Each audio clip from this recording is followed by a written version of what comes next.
My brother lied to destroy my marriage and have me disowned. Now my family is trying to reach out after 6 years. This is a long story, and English is not my first language, so I apologize in advance. To start, I, 45M, was married to my high school sweetheart, Sarah, 45F. We had 4 daughters, Jane, 24F, Tori, 22F, Brianna, 21F, and Claire, 18F. I met Sarah when we were 14, and we started dating right away. My parents loved Sarah, and she became like the daughter they never had.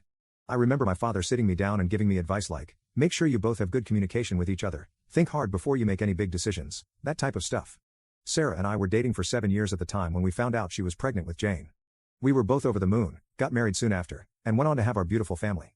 The only problem was my brother, Jack, 43M. Jack always had a crush on Sarah, and it kind of harmed my relationship with him. However, I tried to let it go because he was my brother, and Sarah also knew and had reassured me that she didn't have feelings for him. My limit was reached when Jack found out about mine and Sarah's engagement. He confessed his love for her and tried to convince her to leave me. However, she didn't and told me right away. At this point, I was mad at Jack, and I was ready to brawl it out with him, but Sarah asked me not to. I was seriously prepared to cut my brother out of my life. It took Sarah and my parents, 68M and 66F, to convince me not to. My marriage with Sarah went amazingly. Like any other couple, we had our ups and downs, but I wouldn't change anything about it. We were a passionate couple who loved each other and their children more than anything. My relationship with my brother improved after the incident, and I truly believed he had gotten over his crush on Sarah. Little did I know that he not only still had a crush on Sarah, but was also planning to break us up.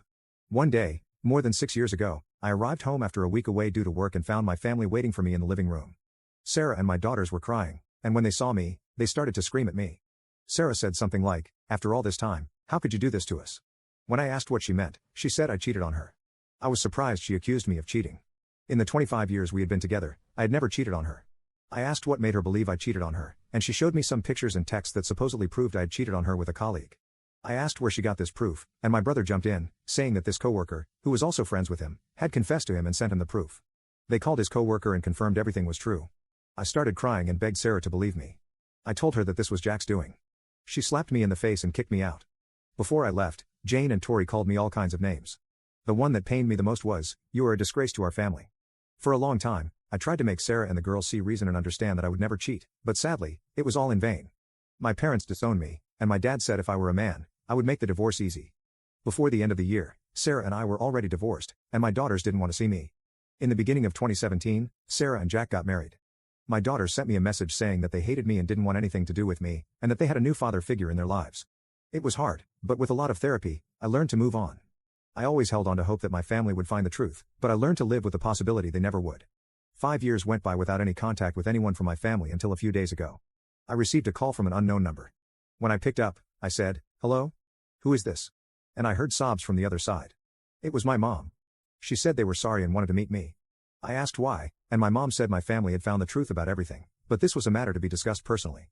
I told my mom that when or if I felt ready to meet them, I would call her, but I didn't want to be contacted by anyone until or unless I said something back. She told me she understood and that she missed me. We said our goodbyes, but to be honest, I still don't know what I should do. Update 1. A few people have asked me for an update, so here it is. I arrived at my parents' on Saturday morning. I rang the doorbell, and my mom opened it. She started crying and hugged me. It was a bit awkward for me. My dad gave me a handshake, and I got in. My mom started trying to make small talk. She asked me how I was. She then commented that I looked much better and that I had lost weight. I replied, "When you're depressed, you forget to eat." I then asked how they found out. My mom said that Jack had been drinking and got into an argument with Sarah, then he slipped up on something about the proof he had of me cheating. Sarah caught onto it and pressed him for more details, eventually leading him to confess. Sarah and my daughters wanted to contact me, but my mom said it would be better if she just contacted me. I started laughing. My dad was a little mad and asked me, "What's so funny?" I said that my brother probably spent years trying to separate me and Sarah and ended up ruining it all by himself. All he had to do was be quiet, and he could continue with his beautiful life. I then asked my parents if they could imagine how our lives would be if they and Sarah hadn't tried to convince me to forgive my brother after he tried to convince Sarah to run away with him. My dad started crying. It was the first time in my 45 years of life that I had seen my old man cry. He started apologizing, saying he was an awful father but that he, my mom, Sarah, and my daughters were all sorry. I was able not to cry, and I told them that I would love to reconcile, but it would take time. My mom asked me if she could give the green light to Sarah to contact me. I said yes. They then asked more about my life, as they wanted to know how I was doing. Overall, it was better than I expected. The next day, Sarah sent me a message and asked me if she could call me. I replied a few hours later that she could. Not even 5 minutes later, she called me. She asked me how I was. I told her that given the circumstances, I could be worse. I asked how she and our daughters were. She said that they were not so good. After my brother confessed, Sarah and my daughters felt remorseful and kicked my brother out. I asked Sarah a few questions. Why did she marry Jack so quickly and how come she didn't believe me? She started crying. She said that during and after our divorce, my brother had been her rock. Sarah said that they eventually started dating, and they got married because, and I was shocked to hear this, she got pregnant. I was a bit taken aback when I heard it. I asked if she could repeat it, and she did. I told her that I needed time. I warned that the chances of us getting back together were not looking good, and I didn't want her to have false hopes. She cried a bit more, but said she understood.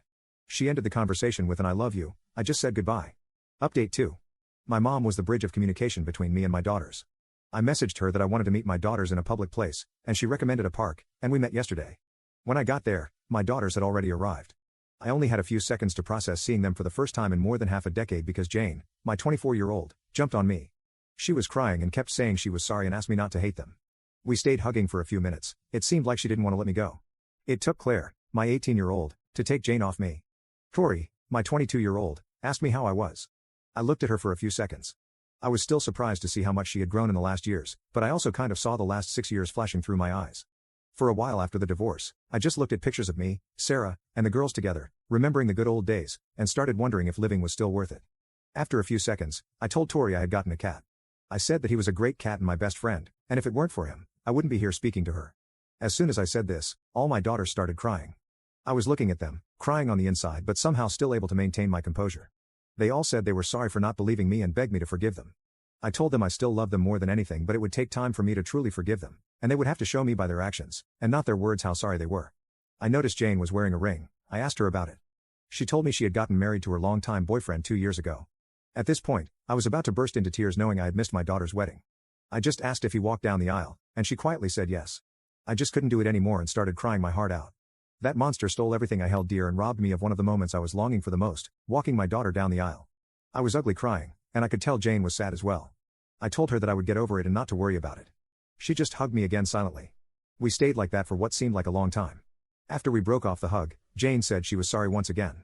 I told my daughters that I needed a few days but I would like to go to family therapy with them, and they agreed.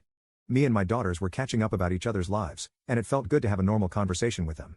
They gave me their phone numbers, we said our goodbyes, and I hugged every single one of them tightly for a long time. Update 3.